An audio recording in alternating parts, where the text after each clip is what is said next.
Just a minute ago during break, I was munching on a cupcake. Yes, I am all things snacks. But apparently, well, a lot of Americans are saying, you know what? We're not eating as many snacks as we used to. You see, snack consumption in the U.S. is now on the decline. And many are wondering, is Ozempic to blame? A Wall Street Journal article recently highlighted how companies like PepsiCo, Frito-Lay are reporting sales declines, signaling a shift in consumer behavior. But can we really yet again attribute this to weight loss drugs? Joining us now to discuss this is Dr. Sue Decotiis. She's a triple board certified medical weight loss expert with count of over 40 years of experience, and she joins us right here on the Live Zone. Dr. Decotiis, truly a pleasure to have you on the show. Thank you. Good afternoon. Good afternoon. Let's jump into it. You heard me make mention that I was munching on a cupcake, and I can't wait to finish this interview so I can finish it.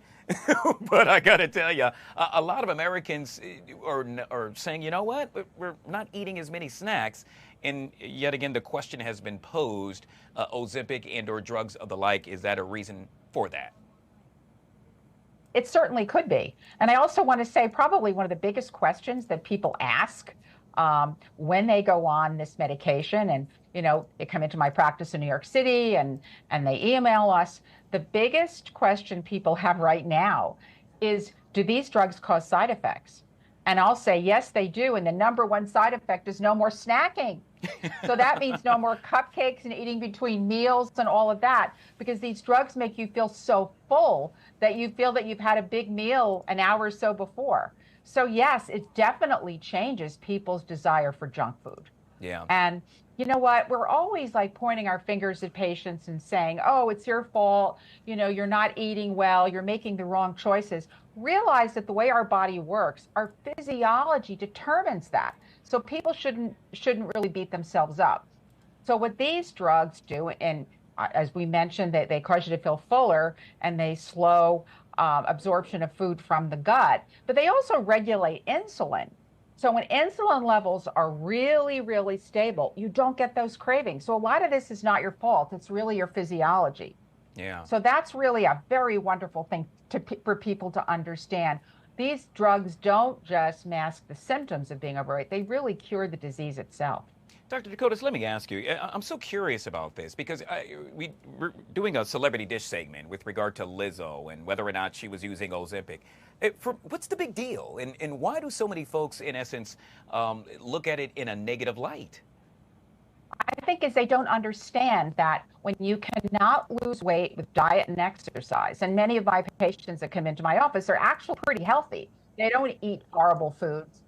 That often what happens is things change. They start craving things. They find that what they used to do, the healthy food and the exercise, it's not doing it anymore. And this could be due to hormonal changes, genetic factors that kick in, environmental issues such as stress.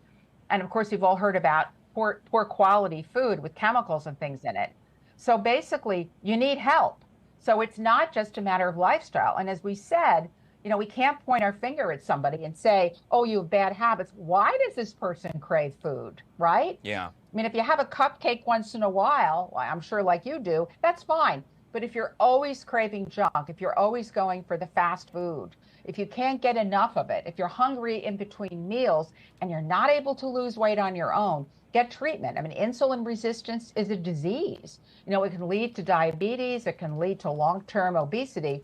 So there's no blame here. This is really about treating the disease. Can I ask, is there a way to abuse this? Yet again, anytime you have a good thing of something that's good, that's right. One perhaps would take it to the extreme. That's a great question. And I think what concerns me is so many people are going towards these online platforms, right? Where they're accessing maybe somebody on a Zoom, a physician, or not even a physician, a nurse or a PA on a Zoom system. They're not being followed carefully. That person has never examined them. And their body fat is not being followed. That's really key. So you can lose weight, but if you haven't lost a lot of body fat, you're going to put that weight right back on. And then you have people with psychological issues who may want to lose too much weight, and they're not being monitored. So in my practice, we look at everybody's body fat, their water intake, their muscle mass. And when everything is done well, they don't lose muscle. They can actually gain muscle. So I think people have to get good treatment. These drugs can be very expensive. You don't want to have to be on them the rest of your life. And most people don't need to if we can get that body fat down really, really low. Yeah. So that's what I strive for in my practice in New York City. I guess the proof in the pudding is that we now see major food companies, in essence, changing their strategies with regard to how they market their products.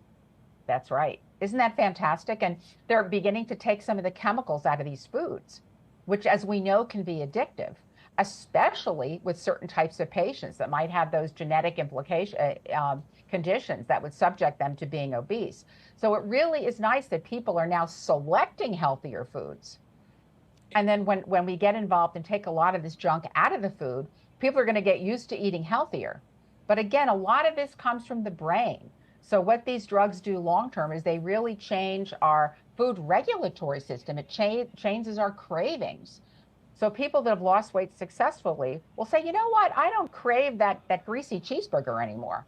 I don't crave Twinkies anymore. I really crave healthier foods. I'm beginning to crave things like salads and kale and all kinds of stuff that they never ate before. So that's what I find fascinating. It's not just the psychology of it, it's also the physiology. I think that, when your body's physiology is off, the psychology changes. Then you start gravitating towards foods that are not healthy. We'll end with this, and that is for someone, let's say, is teetering on the fence. They're not sure what to do next, but they want help. What should that person do? Well, come in and get a consult, with a board-certified weight loss physician, and find out what is your body composition. How much body fat do you have? I've had patients that maybe put on a little weight, but they weren't feeling that great. When we put them on the body fat composition scale, we realized their body fat was too high for their weight, and that had changed dramatically. So I think the question is, get a good consultation with a physician that specializes in that and find out what your body composition is. And if you're not able to lose weight with diet and exercise, get help. There's nothing the matter with it. It's a really good thing for your health long term. Yet again, we have been speaking with Dr. Sue Decotiis, triple board certified medical weight loss expert, joining us right here on the Live Zone. I truly appreciate your time. Thank you. You're welcome. We'll take a quick break, guys, and we'll be right back.